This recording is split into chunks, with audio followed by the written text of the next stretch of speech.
Hey y'all, it's your captain for all things creative coming at you with a little Housewives talk, especially because I promised I was going to talk about the RHONY reunion, and both parts are out, and there's enough Housewife news that I thought I could make a video about a few of the updates, but most of this talk is going to be about Brynn and RHONY review of the reunion part 1 and 2.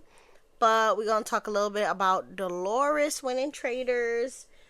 We'll talk even more about Karen Huger's DUI, and then we'll end with the RHONY reunion part 1 and 2, and how Brynn basically probably is fired.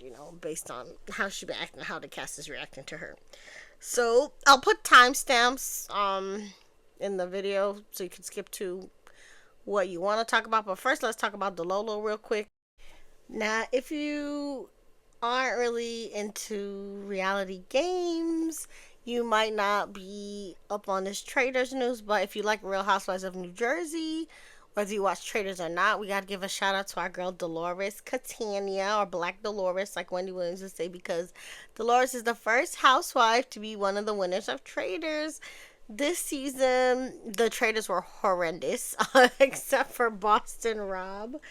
Oh my gosh, Danielle especially, every time she shook, I wanted to turn off the TV. But basically, the faithful triumphed because the Traitors kept turning on each other.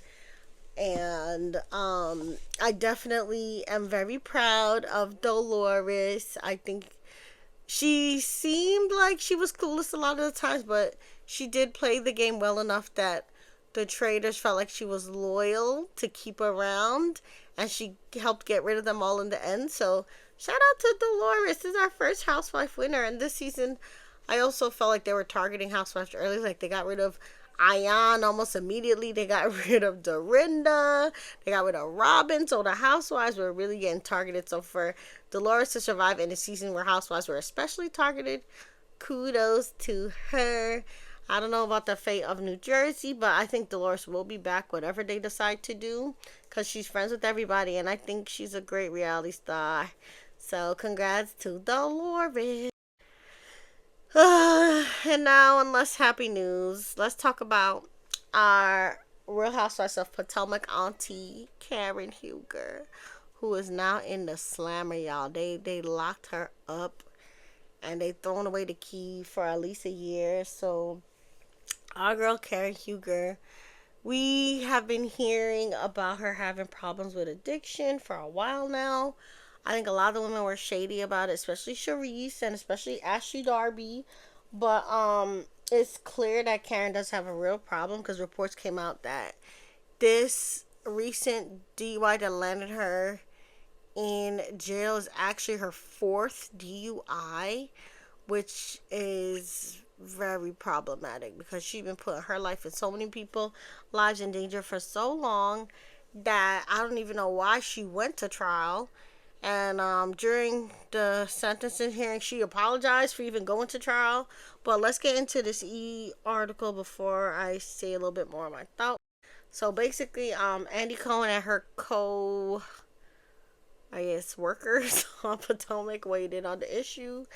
And Andy basically said he's very sad and he thinks about Karen all the time, because really a lot of us love the Grand Dame. He also said that he thinks the punishment fits the crime.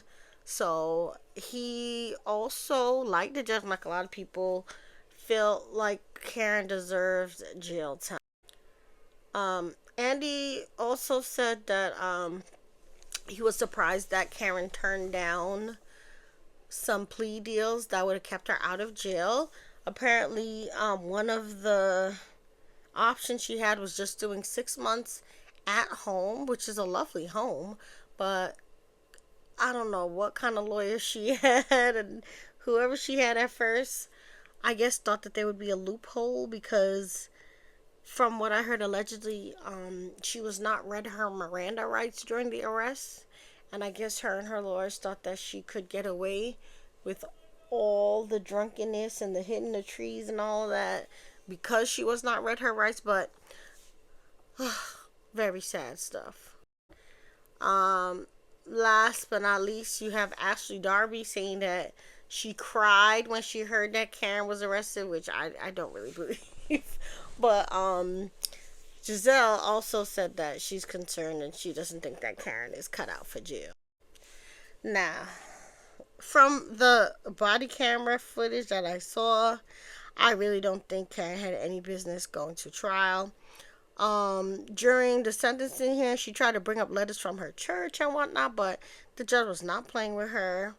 He gave her 2 years, but I think one of the years, maybe she had partly done, because I guess she had gone to rehab and those kinds of things, but she also had done things to postpone the trial. And like I said, she didn't show up to her union because she was in one of the rehab facilities. Now, there was some story went out that said she only went to rehab for 48 hours.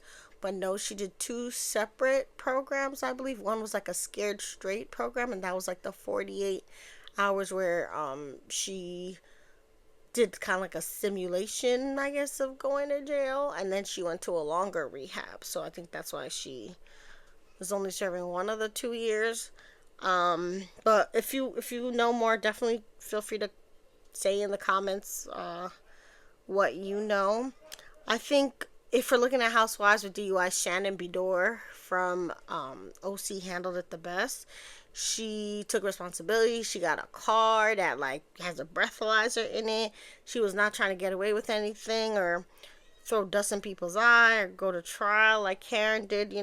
I think Karen definitely should have done the Shannon Bedore in terms of how to handle the whole case. But again, she got away with it for so long. Like, again, this was her fourth DUI, that she and her lawyers got too cocky that they could, get some kind of leniency because of the loophole about the Miranda rights. But honestly, even if they didn't read her Miranda rights, this woman was talking about being a concubine of Thomas Jefferson.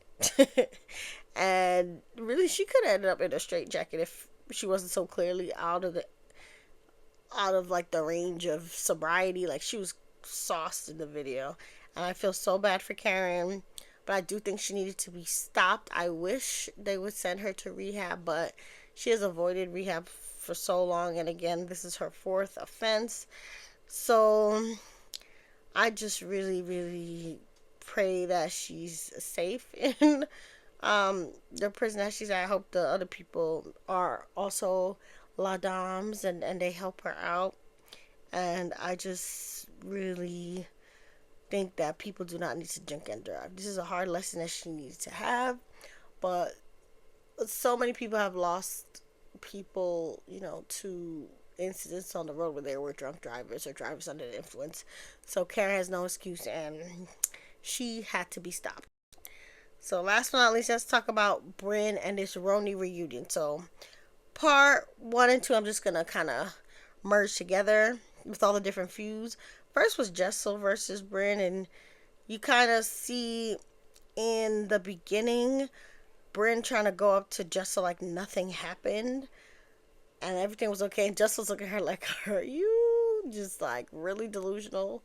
Which I guess everybody knows by now. But then during the reunion, Jessel really stuck it to Brynn about saying that her husband Pavitt was not the love of her life, because Brynn spread some salacious rumor that it was some black man that was the love of her life. And Jessel just let Brynn know the extent to which she hurt her family and how Pavitt didn't believe her, and she had to really salvage her marriage over this stupid lie that Brynn decided to tell, thinking she was cute. And I just think that's one of Brynn's problems too. Like, she wants to make a moment and be cute and have the little got you, but it's at the expense of other people's lives and families sometimes. And she just goes too far and has no sense of awareness or remorse about herself, because she could have told Jessel sorry and she didn't before. Only on the reunion stage, I guess, when Jenna put her foot down, I was like, nah, stop with this making excuses. You did a horrendous, horrible thing. So she acted like she was sorry, but I don't even know if Brynn has the capacity to really see what she's doing, because again, she's in her own trauma and she probably needs professional help to clearly see what she's doing. So, in part two, Jessel is still, reeling about that devastating accusation that, Pav is not the love of her life. And if you remember from the season, Brynn wasn't the only one that was involved in that conversation. Sai and Aaron were also part of the conversation, but in part two of the reunion, we find out that Jessel is the most mad at Brynn, I guess, because Sai actually did apologize to Jessel via text, I guess, prior to the reunion. And even during the episode, you saw that some of them were a little bit more remorseful than Brynn for sure. And Jessel basically says she took Sai's apology as sincere, and her and Aaron also got back good because you could see during the reunion that Aaron was comforting Jessel in the back in the breaks, and basically saying that Brynn is always picking on Jessel. But I feel like Aaron keeps getting away with doing the same thing Brynn does, because it's like I said, all three of them was bonding over making fun of Jessel from since season one. But Sai and Aaron are better at apologizing and things like that, whereas Brynn just like is in her own world, so she doesn't play the politics as well as Aaron. But I feel like Jessel should be just as mad at Aaron and Sai, because like yes, they apologized, but Papa was still mad at you and you almost lost your marriage because of all of them. So why is Brynn the only one getting the smoke? But again, Brynn did say the most, so the punishment fits the crime, and she ain't apologized early enough for Jessel, right? So also Erin is pregnant during this reunion, so I don't think anybody's giving her any of the smoke she deserved, to be honest.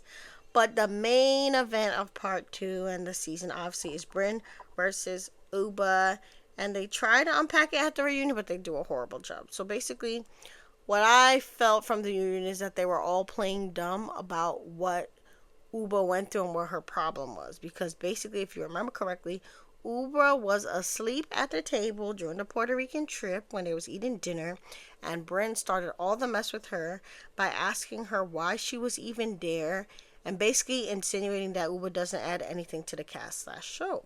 So Uba started going off on Brynn and trying to kind of make it funny by saying, well, she was there to shave Jenna's lady parts, because remember they had made that joke about Jenna having like long hair basically in her underwear or whatever. And then Uba rather, was defending herself and standing up for the fact that she's on the show because of her personality and the fact that she's a supermodel and she's fantastic. And then in the car back from the restaurant, Uba did also insinuate that maybe Brynn or others had to sleep with someone to get on the show, but she herself got on the show on her own merits. But it was more like a throwaway comment that was sassy, to be like, I don't have to sleep with people unlike you kind of thing. But it wasn't anything that warranted, again, Brynn weaponizing SA, because when they're back at the house, Raquel was the first one who mentioned about, oh, nobody needs to talk about people giving blowjobs for work. Uba never said anything about blowjobs, right? And then Brynn herself also repeated the line about somebody having to, suck whatever while taking a nap. And then Sai also repeated the, fellatio allegations too. So when the girls tried to call themselves getting Uba together in front of the group, that's why Uba was like, I'm not sorry for saying that, because she never said any of those comments, about fellatio or whatever. But again, Brynn weaponized everything against her, and then Uba kind of crashed out a little bit after you. She was like, I heard what you said in the text, kind of about, Uba being dangerous again. Brynn always trying to paint Uba as like this dangerous, angry, scary black woman, and it's like she those are rocking highs and Uba was tired of it. And at the end of the day, Sai and everybody is tired of Brynn. I think none of them probably feel safe filming with her, as much as she tried to paint Uba as the unsafe one. And there was a casting call sent out by the RHONY people, so some people is not coming back. For me, I feel like Brynn is the obvious one not to come back. I don't see anybody wanting to film with her. Uba, she's moving to Connecticut, I guess, but Connecticut's very easy to get to on the Metro North, so I could still see Uba being there. But Uba might not want to come back since she's in her happy bubble. But I've seen Uba and Sai palling around like for fashion week and stuff and taking pictures together. So I feel like Uba and Sai will be back.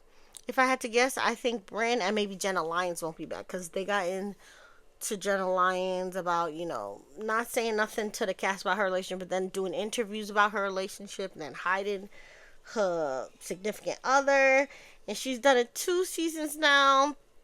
So if Jenna doesn't come back and if Brynn doesn't come back, I won't be surprised. I also won't be surprised if they get a new friend of because Rebecca Minkoff as a friend was not it. To be honest, I think they should take Dorinda off pause. Bring Dorinda back. What do you think about all the RHONY drama and the other Housewives drama? What do you think about Karen Huger?